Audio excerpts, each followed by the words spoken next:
الف garments, ready made کپڑوں کا بااعتماد مرکز، 0 سے 15 سال کے بچوں کے لیے اعلیٰ کوالٹی کے بہترین ڈریسز۔ ہمارا پتہ یاد رکھیں، چندن پوری گیٹ، حسینی مسجد کے سامنے، مالیگاؤں۔ الف گارمنٹس، اوشکار ڈائننگ ہال، لذیذ کھانوں کا عزیز مرکز۔ کھائیے ایک بار، آئیے بار بار، اب کی بار اوشکار ڈائننگ ہال، نیا بس اسٹیشن کے سامنے، آگرہ روڈ، مالیگاؤں۔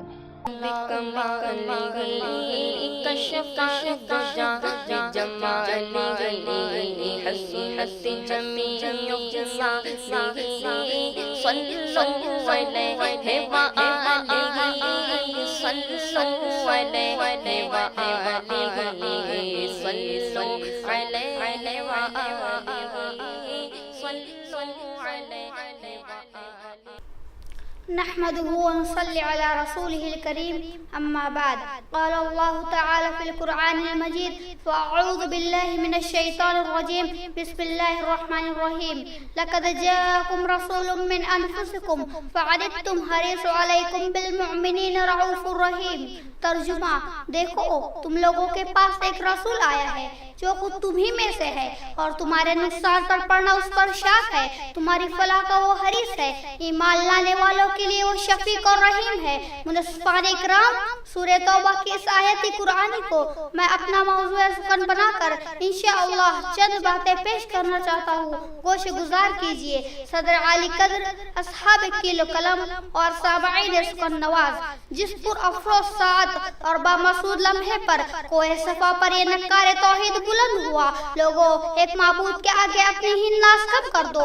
لوگوں، تمام ادبان سے رخ موڑ کر میرے لائے ہوئے دین پر عمل پیرا ہو جاؤ۔ مبارک نفوس سے سر تسلیم خم کیا، جہاں چشم کے طلبگاروں، عہدیداروں اور منصب کے دعوے داروں کے پیروں تلے زمین ہلنے لگی۔ برسوں کی حشمت خاک ہو گئی، کمزور باعزت ہو گئے، اور ہمارا دین کیا ملیا میں ڈھونگا جبکہ یہ حال تھا۔ یعرفونہ کما یعرفون ابناءہم، اس نبی برحق کو پہچانتے اپنے بیٹوں کی طرح جانتے تھے۔ یہ صادق القول اور صادق العمل ہے، جس پیغمبر کا بچپن، پاک باز اور بیداد جوانی ان کی نگاہوں سے مستور نہیں تھی۔ جو رسول انہی کی طرح ایک انسان تھا، نہ جن تھا نہ فرشتہ تھا، مگر اس رسول پر ایمان لانے کی بجائے آگ پر کودنا پسند کر رہے تھے۔ نادان انسان ادھر فکر و غم کا مجسمہ بنا ہوا تھا۔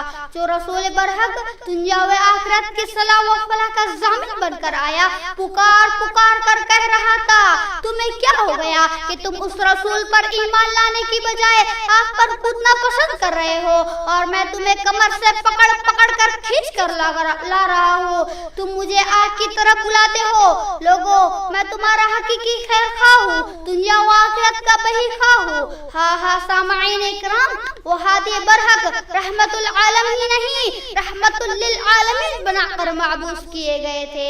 وہ کب گوارا کرتے کسی انسان کی ضلالت کا نقصان انہیں پسند نہیں تھا، اسی لیے تو ایک ایک دروازے پر 70 مرتبہ دستک دی، میلوں میں بازاروں میں پکارتے رہے، وَيَا قَوْمِهِ لَا إِلَهَ إِلَّا اللَّهُ تَفْلِحُ، کہہ لو کامیاب و کامران بامراد ہو جاؤں گے۔ اسی کی فکر نے تڑپایا، نبی عالم پہنچ گئے تھے، اپنے مونس و غمخوار چچا ابو طالب کے پاس اجازت سے عرض کیا، چچا جان، زندگی بھر تیری صورت میری خدمت کر رہی ہے، آج دنیا سے جاتے جاتے میرے کان میں کلمہ توحید سناتے جانا، کل میں تیری سفارش اپنے رب سے کروں گا۔ اس کے الطاف کے اہل ایمان کے لیے پھوٹ پڑتے ہیں۔ وآخر الدعوانا الحمدللہ رب العالمین۔